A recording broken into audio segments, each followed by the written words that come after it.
Hey you guys, this Biff. This is basically a video response to SpicyEve Evelyn. I love her.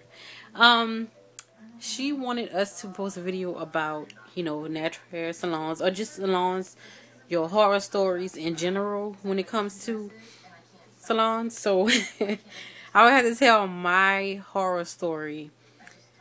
I wasn't natural at the time, so I didn't know anything about being natural, but I wanted to get some braids done, like the micro braids with the hair.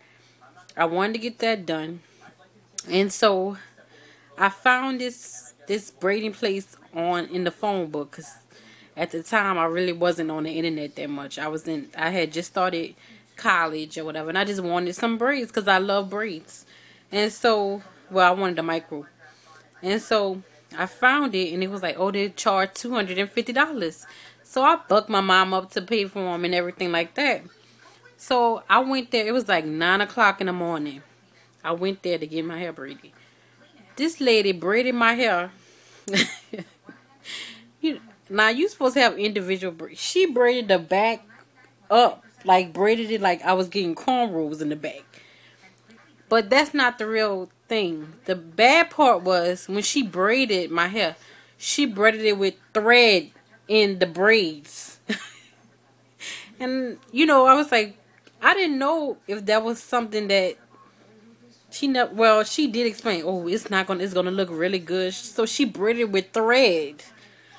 So my mom was really upset because it took, let's see, that was 9 o'clock. I didn't get out there until like 12 o'clock that night, her doing my braids, and she braided the back up, and then I couldn't do a ponytail because it was braided down and I couldn't lift it up. It was just all messed up, and in order for me to get those braids out of my hair, I had to take a fingernail clipper and clip the thread so I can unbraid my hair.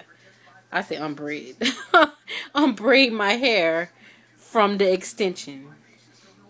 And that was like it was not worth the $250. My mom was pissed because I should have done research, but I was young. I didn't know no better. All I saw was the braid, and I wanted the braids, the micro braids. It was cute. I didn't have to do my hair. Then it's like she didn't even, like, it was just, how people cut your hair and all. She didn't even do that. It was just braided with the hair loose at the end. It looked a hot mess.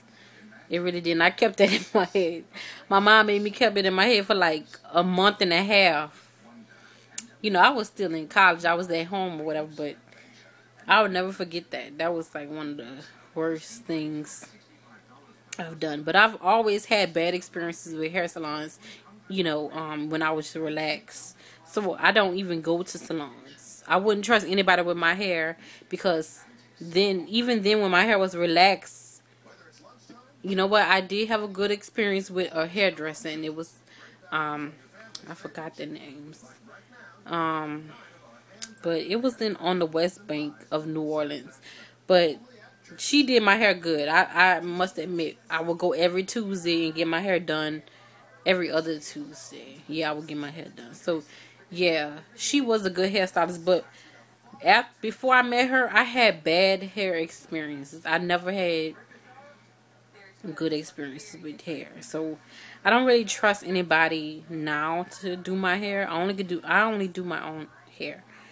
I'm not gonna go to the salon unless unless I really want to, but I have no reason to go to a salon because I'm doing fine with my own hair. I mean, it's growing, it's healthy, it's not damaged or anything. So I hope that story was good for you, Evelyn. So I did that book. I said book. I don't know why I'm saying random words, but I hope you guys are having a great day, and I'll talk to you later. Bye.